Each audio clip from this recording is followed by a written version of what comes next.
Hey guys, so this is going to be a review of the paco, rabanne, olympea legend. So this is like a sample which I got ages ago and I've only just remembered it. I do actually have quite a few samples which I kind of forgot about, but anyway. So first I'll mention the notes. So the top notes contain sea salt, plum and apricot. The middle notes ginger flower, floral notes, and the base notes are vanilla, amber, sand. Yes, I just said sand. I had to look up sand, but basically it can be synthetic or it can be natural, but it basically gives that smell of like warmth, and that's what I got from it. And then tonka bean. So let's get into the smell. So when you first spray it, you initially get that sea salt smell from it. And then you get that fruitiness through it as well. But when you first spray it, you definitely get that sea salt smell. As it starts to dry down, you get that ginger. That ginger comes in. And then the floral notes get in as well.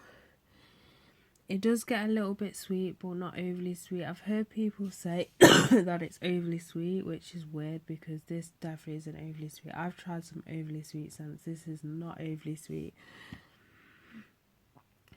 So, and then as it starts to dry down even more, you get that vanilla that comes in, and then you get the amberwood as well. Amberwood, not amberwood, it's just amber. Cinnamon, it's just amber, not amberwood. But that amber comes in, and then so does the tonka bean. That vanilla note gives it that sweet, creamy scent. I really love vanilla in a fragrance. Saying that though, I'm not a massive fan of this fragrance. I mean, it's alright. I do prefer the dry down, but it's still not a fragrance I would actually go out and, pay money for it. It's just not a scent for me. Being so, it's kind of like a mix of like sweet and like warmth, which is weird because I like sweet fragrances, but I don't think the mixture of sweet and that amber mixes very well to me anyway. I think it's just, I don't know. I think it's two like opposites. I mean, as I said, the dry down's really nice, but after about 10 minutes, but I'm not a massive fan of the initial smell or anything like that. So just to summer it up, I said when you first spray, you get that sea salt smell. That sea salt is the main note you're gonna smell. You will smell some of that, a tiny bit of that fruitiness, but as I said, the sea salt kind of overtakes it.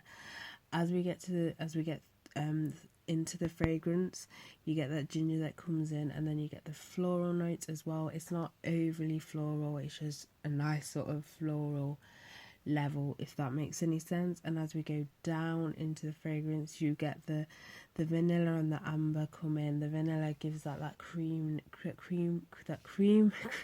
to the scent, also that sweetness as well. And then you have the amber and that sand note that like gives it that sort of like that cozy smell to it, if that makes any sense. But overall, it's an alright scent, but for me, it's just no. But then again, I'm not really a massive fan of amber. I don't mind it in fragrances where it's sort of like incensey fragrances, but I think it just, for me, it's a bit weird having it in like a fragrance that's kind of sweet, but then having like a warmth to it as well. I find it a bit weird. But I mean, it's alright. But as I said, it's not a fragrance that I would personally actually go out and buy. But yeah, as I said, I do prefer the dry down more so, but even though I do prefer the dry down, it doesn't justify me actually buying the actual fragrance. I still think it's a bit of a weird combination for me anyway. So that's it for this review. So bye guys.